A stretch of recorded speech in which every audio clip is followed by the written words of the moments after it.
오늘 설교의 제목은 묵상의 생활입니다. 묵상의 생활.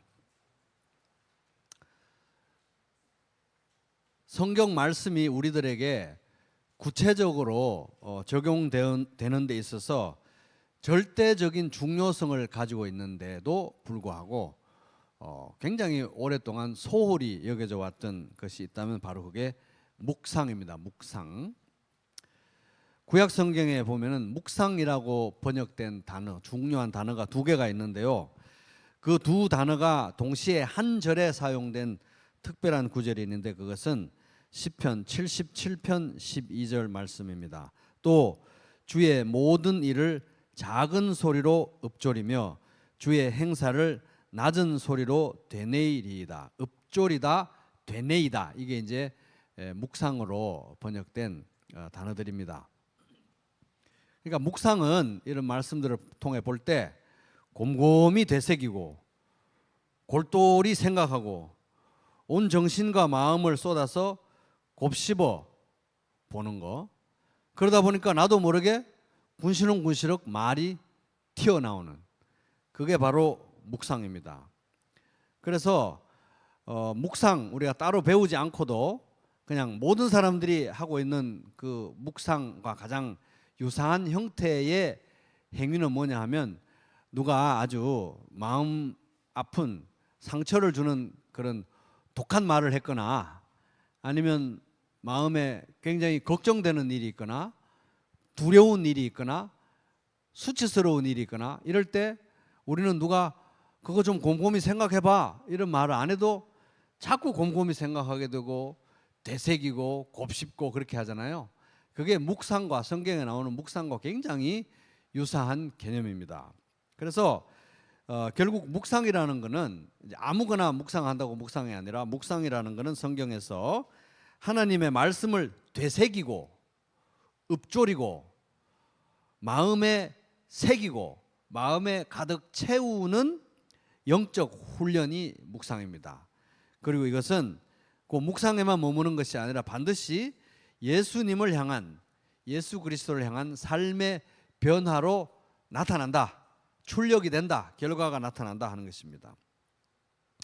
하워드 핸드릭스 교수님은 솔직히 말해서 내 삶에 하나님이 일으키신 커다란 변화들은 묵상을 통해 이루어졌다. 이렇게 얘기합니다. 그래서 우리의 삶은 말씀 아무리 보고 해도 이 묵상이 안 되면은 말씀을 골똘히 생각하고 곰곰이 생각하고 또 생각하고 또 생각하고 묵상이 안 되면은 삶이 변화되지 않는다는 거예요.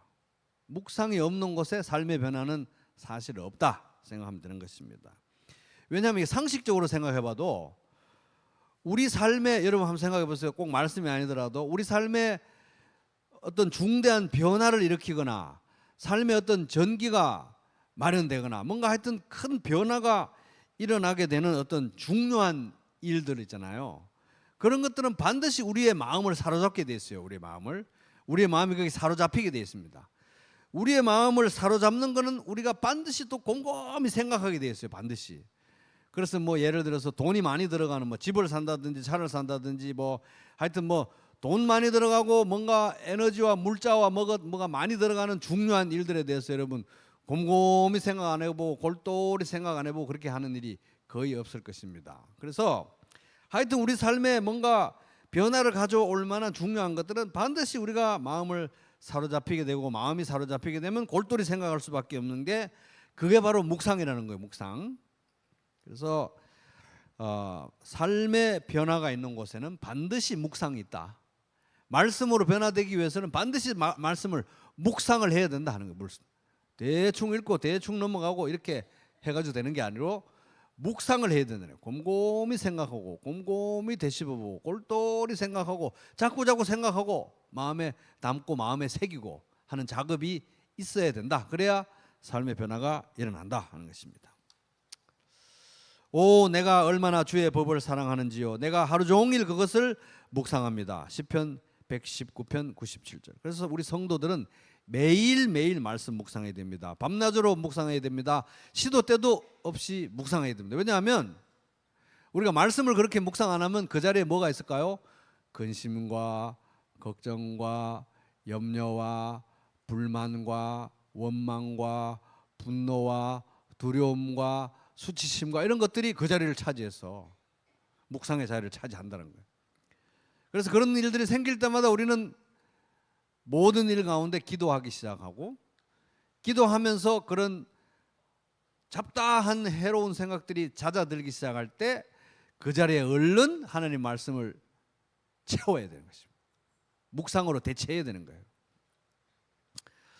그래서 오늘 본문의 말씀 시편 119편 129에서 136절 말씀은 말씀을 묵상하는 성도의 삶이 어떤 모습인가를 그려주는 굉장히 전형적인 말씀입니다. 전형적으로 그려주는 말씀입니다.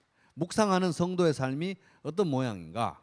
그래서 오늘 설교의 목표는 오늘 이 본문 말씀에서 묵상을 해야 하는 세 가지 이유를 정리를 해보는 거예요. 묵상을 해야 하는 이유를 세 가지를 정리를 해보고 그 과정을 통해서 묵상의 생활이 어떤 것인지 우리가 배워보는 것이 오늘 설교의 목표입니다. 그래서 우리가 성경 말씀을 묵상해야 되는 이유를 세 가지 키워드로 정리하면 세 가지 다는데 따라 볼게요.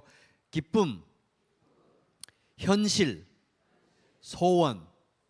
그래서 기쁨, 현실, 소원 이 세 가지로 정리해 보겠습니다. 자, 말씀을 묵상해야 되는 이유 첫 번째 키워드 기쁨입니다. 기쁨. 자, 129절 119편 129절에 보면 주의 증거들은 놀라움으로 내 영혼이 이를 지키나이다. 따라 볼게요. 놀라움으로. 놀라움으로 여기 이게 사실 밑줄 그어야 되는 거예요. 놀라움으로. 주의 증거들, 주의 말씀은 놀라움으로. 이 시인은 어느 날 제가 보기에는 어느 날 말씀을 묵상하다 보니까 야, 이 하나님의 말씀, 이 성경이라는 거는 한마디로 얘기하면 경이로움 그 자체구나. 성경은 그냥 경이로움이다. 경이로움. 놀라움이다. 이렇게 큰 그 깨달음이 왔던 것 같아요. 왜 말씀은 경이로움 그 자체입니까? 말씀을 보다 보면 다 죽어가던 영혼이 살아납니다. 죽어가던 영혼이 소성되게 돼 있어요. 그리고 우둔한 자, 이렇게 해야 될지 저렇게 해야 될지 이 길로 가야 될지 저 길로 가야 될지 모르는 사람들이 지혜를 얻게 돼요. 지혜를. 그리고 보이지도 않는 하나님이 어떤 분인지 우리가 말씀에서 배울 수가 있고, 또 그 말씀에 비춰진 나, 우리 인간은 어떤 존재인지 배울 수 있는 책이 또 하나님 말씀 성경입니다. 무엇보다도 하나님께서 우리에게 주신 최고의 선물 예수 그리스도에 대한 책이 바로 이 성경책 하나님 말씀이니까 그 말씀에 나타난 예수 그리스도를 믿는 자는 영생을 얻는 거잖아요. 영원한 운명이 갈려지는 것이 이 성경이니까 어느 날 성경을 맨날 읽고 있었지만 이 시인이 생각을 해보니까 야, 이 성경이라는 건 보통 책이 아니구나. 성경은 그냥 한마디로 말하면 경이로움 그 자체구나. 이런 깊은 그런 각성이 온 것 같아요. 하나님의 자녀들이 이 세상에서, 이 혼탁한 세상에서 어떻게 살아가야 되는지, 악하고 약한 내가, 악하기만 한 게 아니라 약하기도 한 내가 예수 그리스도를 닮은 제자로 어떻게 하면 변화되어서 성장할 수 있는지 그 길을 보여주고, 그걸 길 보여줬으니까 알아서 가라 이런 게 아니라 길도 보여줄 뿐만 아니라 능력도 주시는, 그게 바로 이 하나님 말씀이니까 이 보통 책이라는 거예요. 보통 책이 아니라는 것입니다. 그래서 이 말씀이 너무 놀랍기 때문에 이 시인이 얘기하잖아요. 주의 증거들은 129절 놀라움으로, 경이로움 그 자체이기 때문에 내 영혼이 이를 지키나이다. 보물 지키듯이 지키고 유일한 길인 것처럼 따라간다 하는 것입니다. 그래서 이 똑같은 시편에 이 시인이 주의 말씀은 내 발의 등이요 내 길의 빛이니이다 이렇게 고백하는 것입니다. 130절 주의 말씀을 열면, 열면이라는 단어가 눈에 확 띄죠. 주의 말씀을 열면 빛이 비치어 우둔한 사람들을 깨닫게 하나이다. 다른 번역으로 읽으면 당신의 말씀이 열리면 빛이 비치어 우둔한 이들을 깨우쳐 줍니다. 그러니까 이게 지금 삶의 지혜가 없어요. 내가 지금 이게 어떤 길을 선택해야 될지, 내 인생 속에서 누구 말을 믿어야 될지, 믿을 사람이 누군지 도대체 잘 모르겠잖아요. 도대체 누구 말을 믿어야 될지, 어떻게 하면 나도 좀 사는 것처럼 살 수 있을지, 이런 것들이 안 보일 때 우리는 성경을 묵상해야 되는 것입니다. 왜? 그게 다 나와 있기 때문에. 그리고 우리가 기도해야 되는 거예요. 왜? 말씀이 열려야 우리 삶이 변화될 수 있어요. 그냥 말씀이 뭐 내가 글자 읽을 줄 아니까 나 좀 문해력 좀 괜찮으니까 막 읽는다고 이 성경이 열리는 게 아니라 말씀이 열려야 우리에게 빛이 오는데, 말씀을 열어주시는 분이 성령님이고 말씀을 열어주시는 분이 하나님이시라는 겁니다. 그래서 우리는 말씀을 대할 때마다 하나님, 이 말씀을 깨닫게 해주세요. 하나님, 이 말씀을 제게 열어주세요. 여러분 이렇게 간절히 기도하시기 바랍니다.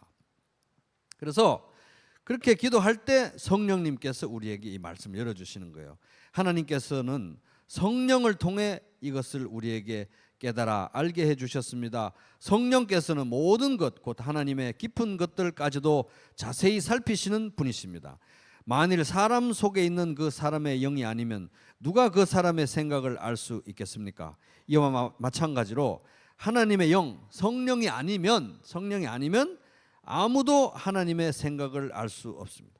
성령님이 깨우쳐 주셔야 성경이 열린다는 거예요. 말씀이 열린다는 거예요. 근데 말씀이 열리면 무슨 일이 일어나는 거예요? 말씀이 열리면, 주의 말씀이 열리면 빛이 비친다는 거예요. 우리 영혼에 빛이 비치고 우둔한 나에게 지혜의 빛이 비친다는 거예요.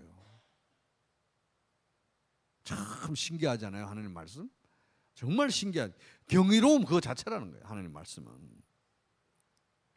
그래서 우리는 내 눈을 열어서 주의 율법에서 놀라운 것을 보게 하소서. 시편 119편 18절 똑같은 시의 저자가 그렇게 늘 기도했습니다. 그래서 우리도 성경 볼 때마다 이렇게 기도해야 되는 거예요. 따라 볼게요. 내 눈을 열어서 주의 율법에서 놀라운 것을 보게 하소서. 여러분 이렇게 꼭 기도하시기 바랍니다. 성경 볼 때마다 한 번 더, 내 눈을 열어서 주의 율법에서 놀라운 것을 보게 하소서. 이 말씀이 얼마나 놀라운 건데, 하나님 제 눈이 어두워져 있고 제 마음이 탁하고 이래서 안 보이니까 성령님 제 눈을 열어주셔서 이 말씀에서 얼마나 놀라운 주님의 그 마음과 사랑을 제가 보게 해주세요. 영광을 보게 해주세요. 간절히 기도하고 성경을 읽어야 돼요. 내가 뭐 문해력 좋으니까 막 읽으면 돼, 이게 아니라는 거예요. 그렇게 기도하면서 구도자의 심정으로 말씀을 대할 때 성령님께서 우리의 마음을 열어주시고 우리의 우둔한 마음에 빛이 비친다는 거예요. 그러면 세상을 바라보는 눈이 바뀌고 인생을 바라보는 눈이 바뀌는 거예요. 세계관과 인생관의 변화가 온다는 것입니다. 하나님 관점으로, 하나님 나라의 관점으로 세상을 바라보고 내 인생을 바라볼 수 있는 눈이 말씀으로부터 열린다는 거예요. 말씀이 열리고 내 눈이 열리고 한다는 겁니다. 내 인생을 하나님의 관점으로 재해석할 수 있도록 하나님께서 인사이트를 주신다, 깨달음을 주신다 하는 거예요. 내 눈을 열어달라고 기도할 때 그렇게 말씀이 열려야 되는 것입니다. 자, 131절 같이 읽어보겠습니다. 시작. 내가 주의 계명들을 사모함으로 내가 입을 열고 헐떡였나이다. 너무 말씀이 경이로움 그 자체고 너무 꿀과 같이 달아가지고, 그래서 이 말씀을 너무 사모해가지고 제가 입을 열고 헐떡거리는 짐승처럼 헐떡거립니다. 여기 헐떡이다, 샤아프라는 단어가 사용되는데 몹시 바라다 이런 의미예요. 그래서 이 단어가, 똑같은 단어가 욥기 7장 2절에 사용됐습니다. 종은, 너의 말이에요, 종은 저녁 그늘을 몹시 바라고, 퇴근 시간을 바란다는 거예요. 퇴근 시간, 땡볕에 일하면 힘들잖아요. 그래 저녁에 빨리 저녁이 되고 해가 지고 뉘엿뉘엿 그늘 지기를 퇴근 시간을 기다린다. 종은 저녁 그늘을 몹시 바라고 품꾼은 그의 삭스를 기다리나니, 월급날 기다린다는 거예요. 그래서 여기서 사용된 단어가 아까 헐떡인다는 단어니까 말씀에 대해서 우리가 얼마나 간절히 바라느냐 하면은, 출근해가지고 빨리 퇴근하고 싶다, 빨리 퇴근하고 싶다, 퇴근 시간은 언제 오나, 이런 기다리는 마음. 월급날은 또 월급날에 이렇게 휙 지나가니까 또 지갑이 금방 비었네. 월급날은 또 언제 되나? 월급날 기다리듯이, 퇴근 시간 기다리듯이 하나님 말씀을 기다리고 갈급해하고 사모하는데 헐떡거릴 정도로, 헐떡거릴 정도로. 그래서 우리가 다 하나님 말씀에 헐떡거리는 사람들이 되기를 바랍니다. 그래가 서로를 보면, 주일날 보면 막 사람, 성도 형제 자매들이 헐떡거리는. 왜 이렇게 헐떡거리는 거예요? 왜? 하나님 말씀이 너무 갈급해서 헐떡거리고 있습니다. 주의 계명들을, 말씀을 너무 사모함으로 내가 입을 열고 헐떡였나이다. 근데 이게 보면은 하나님 말씀에 대해서 헐떡거리고 갈급해하는 것이 그래야 하기 때문에 그러는 거 아니에요. 성도가 말씀 읽어야지, 교회 다니는 사람이 성경 봐야지, 그래서 그러는 게 아니라는 거예요. 주의 증거들은 놀라움으로, 하나님 말씀은 경이로움 그 자체이기 때문에 제가 말씀이 너무 고파서 헐떡입니다. 주의 말씀을 열면 빛이 비치고 제가 우둔한 이 영혼에 지혜가 들어오기 때문에 제가 헐떡입니다. 제가 너무 지혜가 필요해서, 그래야 되기 때문에 되는 게 아니라 그럴 필요가 너무 절실해서 그러는 거예요.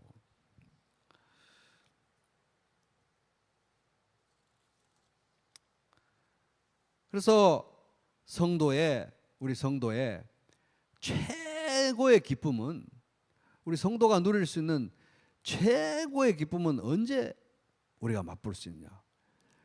빌립보서를 그동안 예수 믿고 뭐 한두 번 봤습니까? 여러 번 봤죠. 근데 교회에서 또 24번 읽어라, 30번 읽어라 뭐 이래 가지고 빌립보서를 관찰, 해석, 적용하면서 차근차근 물 얘기가 나오면 물을 상상하고, 바다 얘기가 나오면 바다를 상상하고, 바람 얘기가 나오면 바람을 상상하면서 빌립보서를 차근차근 읽었더니, 빌립보서 그렇게 많이 봤는데 충격적으로 다가오면서 그리스도의 은혜 앞에 나도 모르게 무릎을 팍 꿇게 되고 깊은 감동이 찾아오면서 나의 죄가 드러나고 내가 살아야 될 길이 열리고 하나님의 은혜가 나를 사로잡을 때, 그것보다 더 행복할 때가 어디 있냐 이겁니다.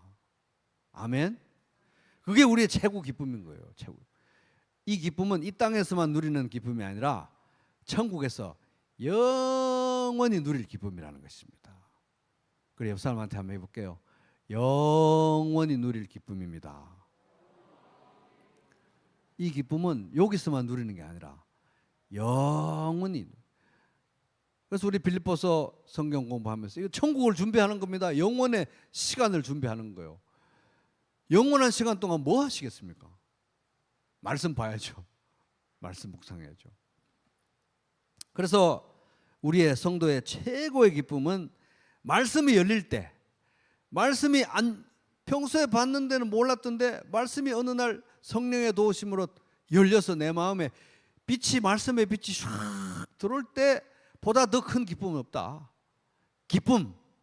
그래서 우리가 성도가 말씀을 묵상해야 되는 것입니다. 둘째, 묵상해야 되는 이유, 둘째 키워드 따라 보겠습니다.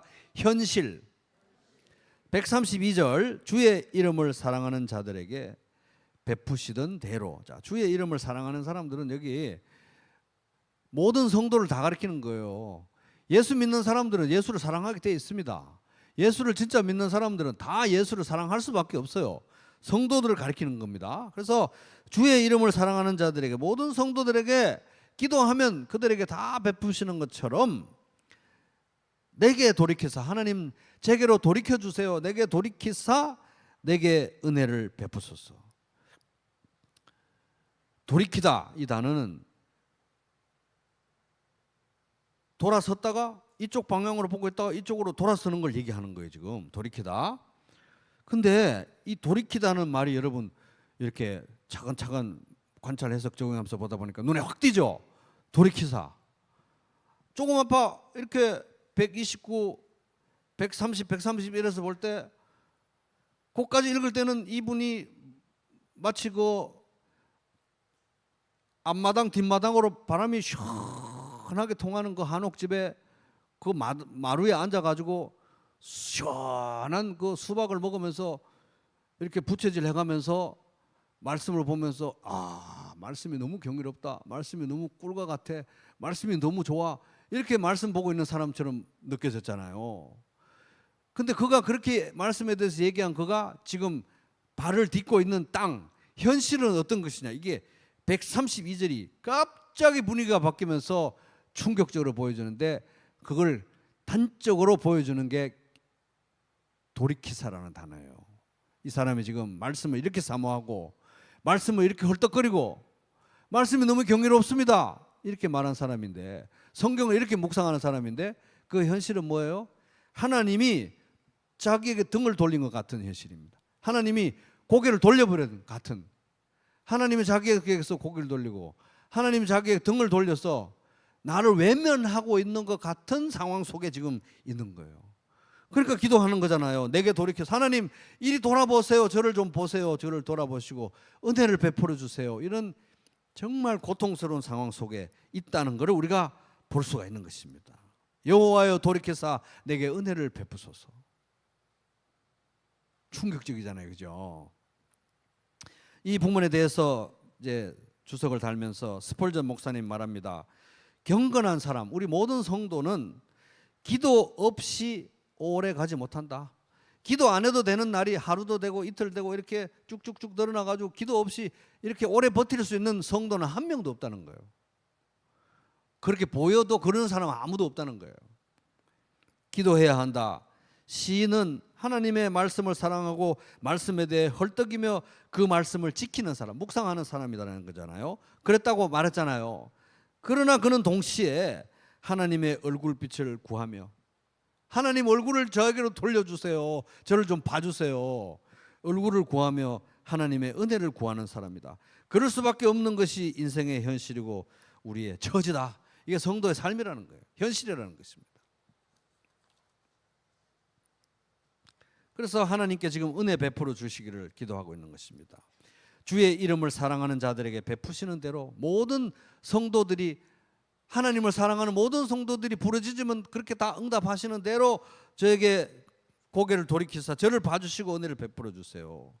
이렇게 기도하는 시인의 믿음은 뭡니까? 이 시인의 믿음은 하나님을 사랑하는 자, 곧 그 뜻대로 부르심을 입은 모든 성도들에게 있어서 하나님은 모든 일이 합력해서 선을 이루게 하시는 분이시고 부르짖을 때 언제든지 응답하는 분이시라는 믿음을 가지고 자기도 똑같은 믿음을 가지고 지금 기도하고 있는 것입니다. 하나님 돌이키셔서 나를 보시고 은혜를 베풀어 주세요. 은혜 없이는 제가 오늘 하루도 못 견디겠습니다. 그렇게 조금 아까까지만 해도 말씀이 너무 경이로워서 말씀을 지키고 말씀이 헐떡거린다고 굉장히 고상하게 성경 묵상하는 성도처럼 얘기했는데, 현실은 주님 제게 얼굴을 좀 돌이켜 봐봐요. 주님 저를 좀 봐봐서요. 은혜를 베풀어 주세요. 더 이상 나를 외면하지 말아주세요. 이런 현실 속에 있는 거예요.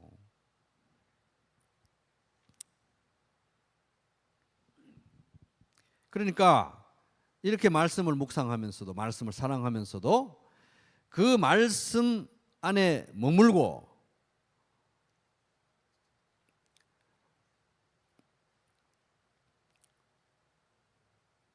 (133절) 먼저 읽겠습니다. 133절 자, 같이 한번 읽어볼게요. 133절 중요합니다. 시작. 나의 발걸음을 주의 말씀에 굳게 세우시고 어떤 죄악도 나를 주관하지 못하게 하소서. 그래서 아까 이제 말씀을 엄청 묵상하고 막 이런 그런 사람인 것처럼 했는데, 실상은 빨리 저에게 돌이켜서 저를 긍휼을 베푸시고 은혜를 베풀어 주세요 했잖아요. 환경 자체가 그렇게 힘든 거예요. 지금 환경 자체가, 외적인 환경 자체가. 근데 이 사람의 현실은 내우 외환이에요. 밖으로도 힘들지만 내면적으로도 힘든 사람입니다. 이 사람이. 우리가 다 그렇잖아요. 그 내면적으로 뭐가 힘드냐? 여기 133절에 나와 있는 거예요. 나의 발걸음을 주의 말씀에 굳게 세우시고 어떠한 죄악도 나를 주관하지 못하게. 점잖하게 성경 읽고 묵상하고 뭐 암송하고 이러면 저절로 말씀 순종해가지고 삶이 깔끔해지고 도덕적으로 도덕군자처럼 쫙 되는 게 아니라는 거예요.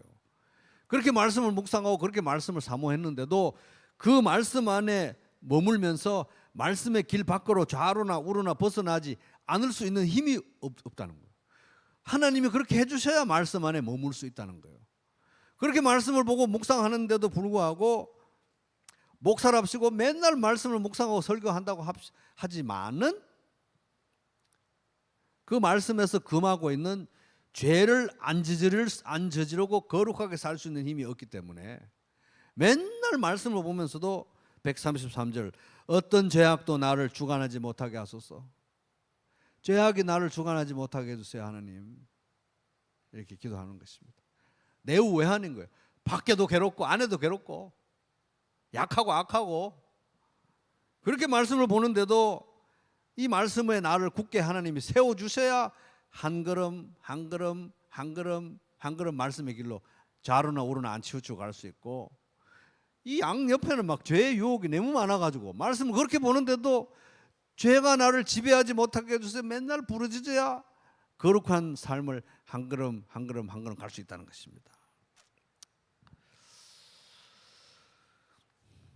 이게 우리의 현실이라는 거예요. 현실. 바울도 그랬습니다. 사도 바울도 하나님의 율법은 문제가 없습니다. 우리의 죄가 문제지 이런 얘기를 하면서 자기가 얼마나 율법을 사모하는지 율법이 얼마나 거룩하고 위대한 것인지 얘기하면서 그 율법 앞에 자기가 예수 믿었다는 사람이지만 얼마나 하나님 말씀을 순종하기 싫어하는지 이 내면의 죄가 얼마나 꿈틀거리는지 매일매일 죄를 지을 수밖에 없는지 얘기하면서 야 하나님 말씀 앞에 율법 앞에 나는 너무 곤고한 사람이로다. 오라 나는 곤고한 사람이로다. 누가 이 사망의 몸에서 나를 건져낼 수 있을까? 탄식할 수밖에 없었던 거예요. 바울이 얼마나 성경을 많이 봤겠어요. 매일매일. 근데 오라 나는 곤고한 사람. 말씀을 볼수록 오라 나는 곤고한 사람이로다. 누가 나를 여기서 건져낼 수 있을까? 그러더니 갑자기 모두가 확 바뀌면서 우리 주 예수 그리스도로 말미암아 하나님께 감사를. 매일매일 승리는 나에게 있는 게 아니라 매일매일 승리는 예수 그리스도 안에만 있다는 거예요. 영원히 그럴 것입니다. 영원히. 그리고 이제 또 현실을 계속 더 보겠습니다. 현실을 134절 사람의 박해에서 나를 구원하소서. 사람들도 또 괴롭혀 원수 같은 사람들이 또 괴롭히는 이런 상황 속에 있었던 거예요. 사람의 박해에서 나를 구원하소서. 그리하시면 내가 주의 법도들을 지키겠나.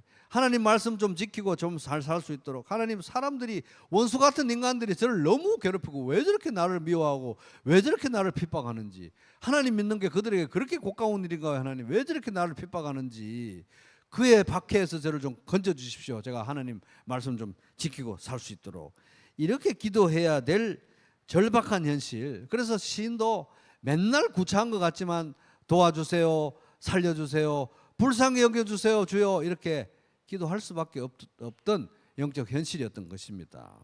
그러니까 아까 앞에서 보면 막 하나님 말씀이 너무 경이롭고 빛이 비치고 말씀을 볼 때마다 굉장히 도둑군자처럼 조용하게 앉아서 부채질하면서 수박 먹으면서 말씀 보는 것 같지만 이 사람의 현실은 이런 거예요. 내우외한 안팎으로 힘든 거예요.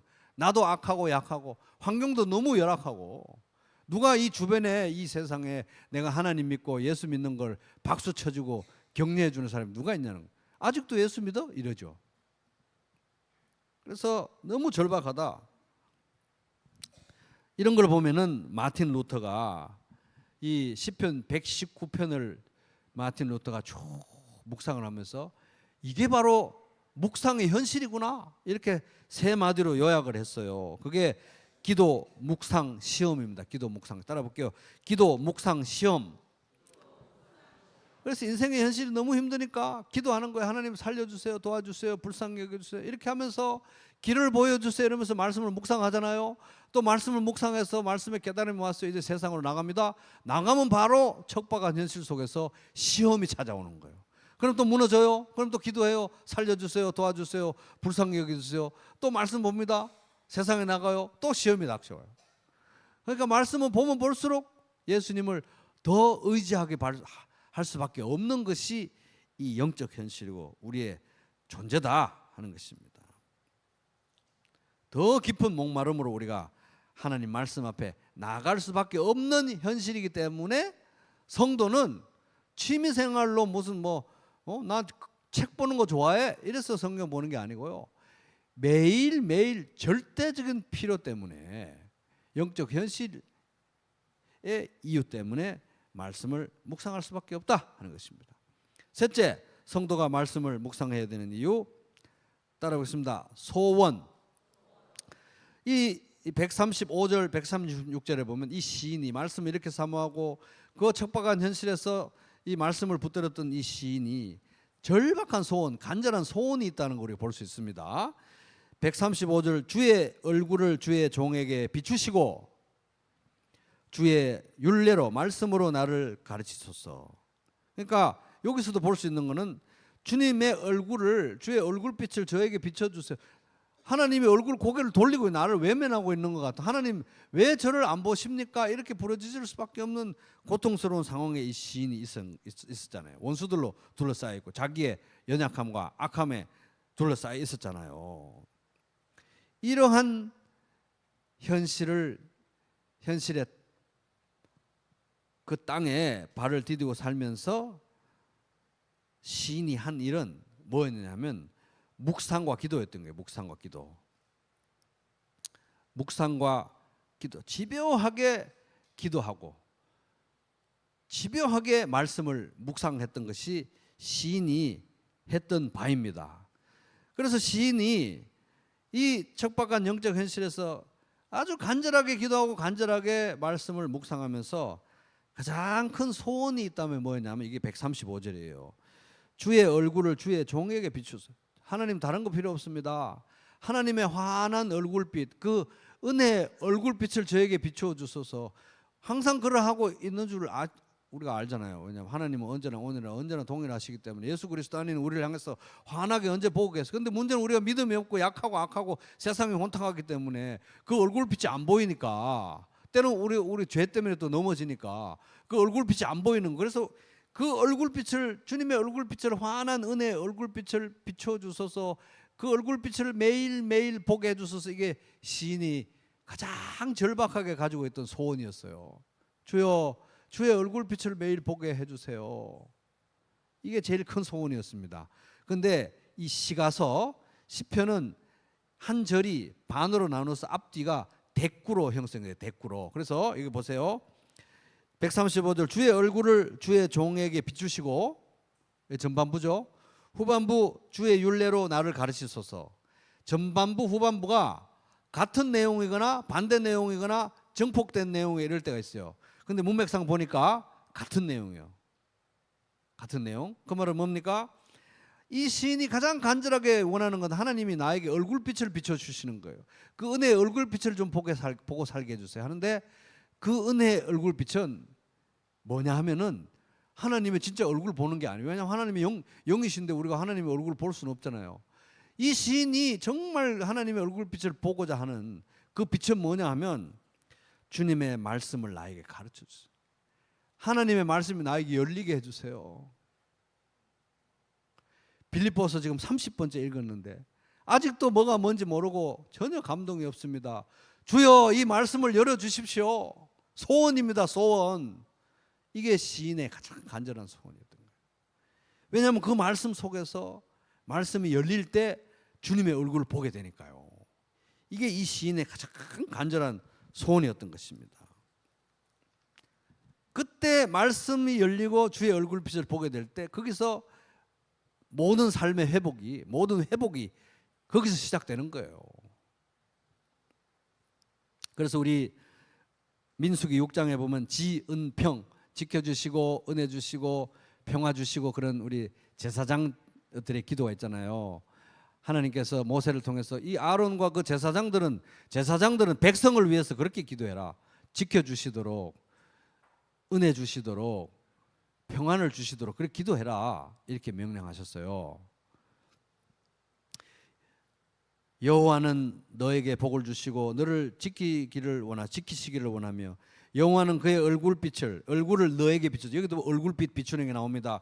얼굴을 너에게 비추사 은혜를 베푸시기를 원하며 여호와는 그 얼굴을 너에게로 향하여, 여보세요, 얼굴 비추고 얼굴을 향하고, 이게 민수기에서부터 나오는 거예요. 향하여 드사 평강 주시기를 원하노라. 이게 이제 제사장들이 백성을 위해서 해야 되는 기도잖아요. 자, 오늘 여기 앉아 계신 분들 중에 제사장 아니신 분 손 들어 보세요. 다 왕 같은 제사장 맞으시죠? 그럼 박 목사만 여러분들을 위해서 기도하는 게 아니라 서로가 서로를 이렇게 축복하면서 기도해야 되는 거예요. 서로가 서로를, 하나님 저 자매님, 저 형제님에게 얼굴빛을 비춰주세요. 지금은 마치 하나님이 등을 돌리고 고개를 돌리고 있는 것처럼 괴로워하고 있습니다. 얼굴빛을 비춰주세요. 저 형제 자매에게. 이렇게 기도해야 되는데, 그 기도의 현실적인 실체가 뭐냐 하면 그 형제 자매에게 말씀을 열어주세요, 이거예요. 말씀을 보게 해주시고 말씀을 열어주십시오. 여러분 서로 그렇게 기도하시기 바랍니다.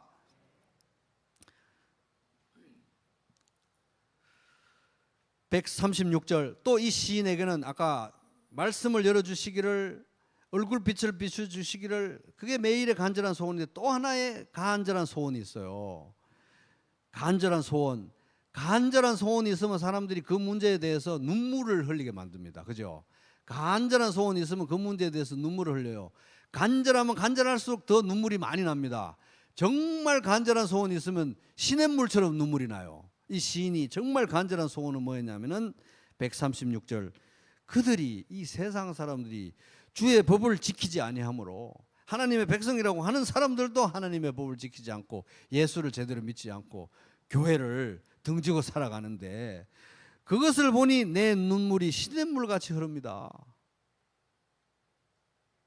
잃어버린 영혼들을 향해서, 세상을 향해서 이 시인은 통증이 있어요. 말할 수 없는 통증이 있어요. 아픔이 있었어요.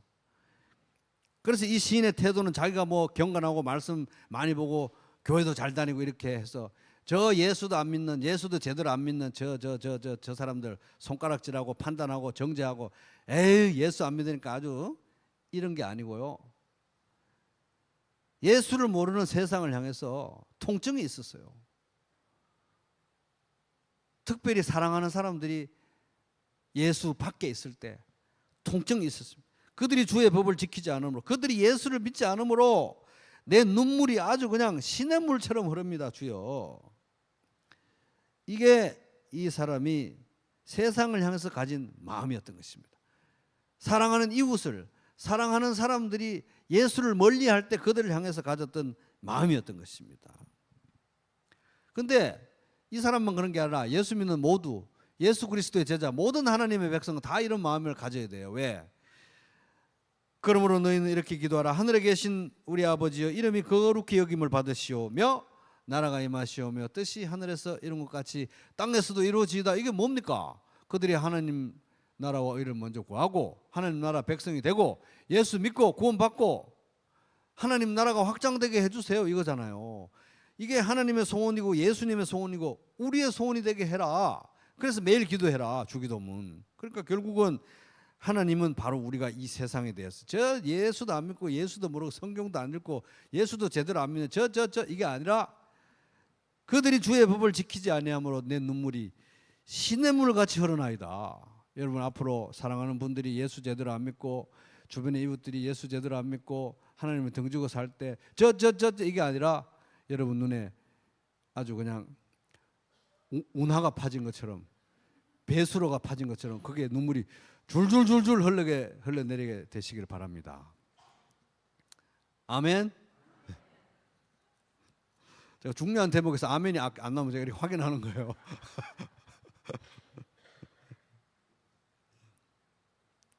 그래서 이제 우리 모든 성도가 다 그래야 되고, 이런 통증을 가지고 우리가 이제 복음을 전해야 되는데, 세상에 대해서 이런 통증, 믿지 않는 사람들에 대한 이런 통증, 하나님의 통증, 이 통증을 가지고 위에서 기도하고, 그래서 가정교회 VIP 명단 적어내라고 저렇게 몇 개월을 저렇게 등사를 하더니 드디어 부교절을 맞이해서 저렇게 또 명단을 적어내라고 하는 거예요. 대충 적어내 이런 게 아니라 통증을 가지고 적어내야 된다. 이게 통증을 가지고 같이 기도할 때, 이번에 요일별로 초원별로 우리 기도하잖아요. 온 교회가 다 기도할 때 여리고 성이 팍 무너져 내리는 것처럼 이 명단에 올라간 사람들 이 인생에 막 터전이 흔들리고 마음이 흔들려 가지고 다 주님께로 돌아오게 되기를 바랍니다. 그렇게 기도하시기 바랍니다. 그런 통증을 가지고 기도할 때 하나님 써주실 것입니다. 그런 전도자들이 일어나고 그런 추수할 일꾼들 우리 가운데 가정교회마다 적어도 한 명은 일어나게 되기를 바랍니다.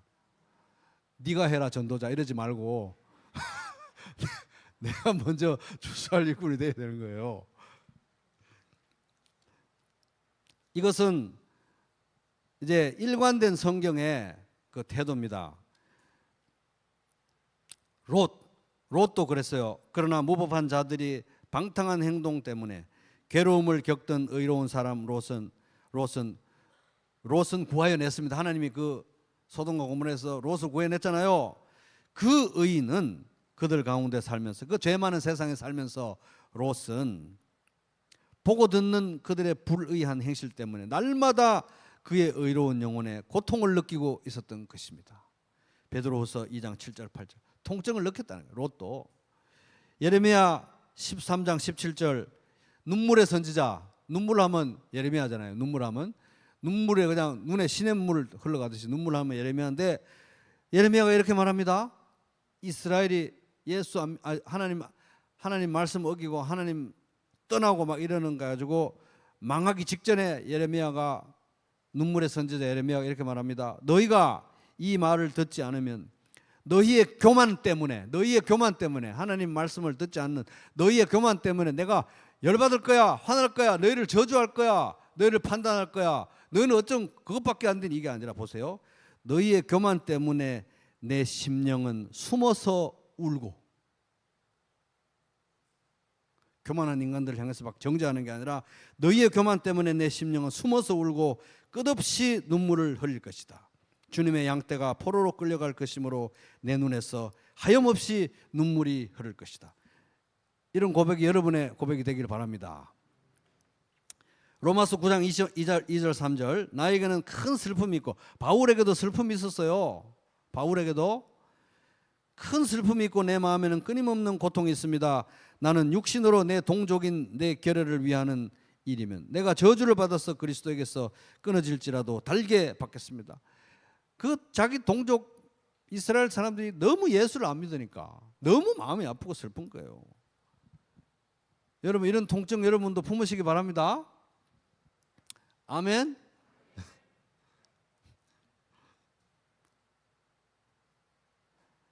자, 이것은 예수 그리스도의 마음이기도 해요. 보세요. 예루살렘에 가까이 이르신 예수께서 그 마을을 보시고 눈물을 흘리시며 예수님이 눈물을 흘리시며 말씀하셨습니다. 오늘 네가 평화에 이르게 하는 일들을 알았더라면 좋았을 텐데 그러나 네 눈에는 이것이 지금 가려져 있구나. 누가복음 19장 41, 40 이렇게 통증을 가지고 세상을 향한 통증을 가지고 사랑하는 사람들이 예수를 멀리할 때 통증을 가지고 아파하면서 우는 것을 부끄러워하지 않는 예수의 마음을 가진 전도자들, 추수할 일꾼들 꼭 가정교회마다 적어도 한 명은 이렇게 달라고 여러분 기도하시기 바랍니다. 시인의 소원은 뭡니까? 이 시인의 소원은 개인적으로 하나님 얼굴빛을 보는 거예요. 매일매일 특별히 말씀이 열려서 그리고 이 세상에 예수 믿는 사람들이 생겨나고 이웃에 예수 믿는 사람들이 생겨나고 하나님 나라가 확장되는 게 가장 간절한 소원이었어요. 아우 나는 예수 믿고 이제 이룰 건 다 이룰 거 이제 먹고 막 살만하니까 아무 걱정 근심도 없고 통증도 없다. 너무 행복하다. 안일 무사하다. 심각하게 뭐가 잘못된 것입니다. 통증이 있어야 돼요. 옆 사람한테 통증이 있어야 됩니다. 이렇게 하면 냉정하게 하면 얘기해요. 통증이 있어야 됩니다. 그래서 이런 통증이 있는 건데 오늘날로 말하면 우리가 복음을 전하는 건데 복음을 전하기 위해서는 소망에 관한 이유를 설명하기 위해서 말씀의 일꾼이 되어야 되는 거예요. 말씀에 있어서는 부끄러울 것이 없는 일꾼이 되어야 되는 겁니다. 그대는 진리의 말씀을 올바르게 가르치는 부끄러울 것이 없는 일꾼. 따라 보겠습니다. 부끄러울 것이 없는 일꾼. 이거는 박 목사를만 위한 게 말씀이 아니라 여러분 모두를 위한 거예요. 적어도 하나님 말씀에 관해서 적어도 복음에 관해서는 부끄러울 것이 없는 일꾼이 되어야 되는 것입니다. 그래서 여러분 복음교실 소책자 반드시 어디를 가든 들고 다니시기 바래요. 전철타도 가져다니고 어디든지 들고 다니면서 암송하시고 또 암송하시고 여분으로 한두 권 꼭 가져다니면서 급한 일이 있을 때 꼭 전달하시기 바랍니다. 그렇게 말씀의 사람들이 되어야 됩니다. 매력적인 진리는 적용된 진리다. 핸드릭스 교수님 얘기했습니다. 근데 적용된 진리를 위해서, 말씀이 적용되기 위해서 묵상이 없으면 적용이 안 돼요. 그래서 이렇게 중요한 묵상, 곰곰이 생각하는 묵상, 기분 나쁜 얘기를 들었을 때 묵상해라고 안 해도 곰곰이 생각하는 묵상, 아니 어떻게 그런 말을 할 수가 있어? 그런 식으로 얘기할 수 있어 진짜 나한테? 미친 거 아니야? 이러면서 나도 모르게 군시렁군시렁 나오는 그 묵상 말이에요. 이 말씀에 대한 이런 묵상이 없으면 삶의 변화가 안 일어난다는 것입니다. 진짜 적용. 그래서 우리는 지난주 수요일 날 성경 공부 방법 12주나 되는 성경 공부 방법을 드디어 마치면서 오래 참으셨습니다. 드디어 마치면서 마지막 시간에 하이라이트로 4점 묵상 배웠잖아요. 묵상 방법. 그래서 여러분 10일간까지 너무 어려워서 못 들은 분들은 그거까지 안 들어도 되니까 12강은 꼭 들어야 돼요. 옆 사람한테 12강은 꼭 들어야 됩니다. 유튜브에 다 있어요. 유튜브에 다 있으니까 12강은 꼭 들어야 되는데 거기 보면 4점 묵상을 말씀드렸습니다. 묵상 방법 4점. 뭔 점입니까? 요점, 특이점, 배운 점, 적용점. 한 번 더. 요점, 특이점, 배운 점, 적용. 요 네 점을 가지고 묵상해야 돼요. 그래서 요점, 특이점, 배운 점, 적용점, 점점 예수 그리스도를 닮아가는 묵상법이라 이거예요. 그래서 말씀을 묵상하면서 예수 그리스도 닮은 제자로 다 성장하시기 바랍니다.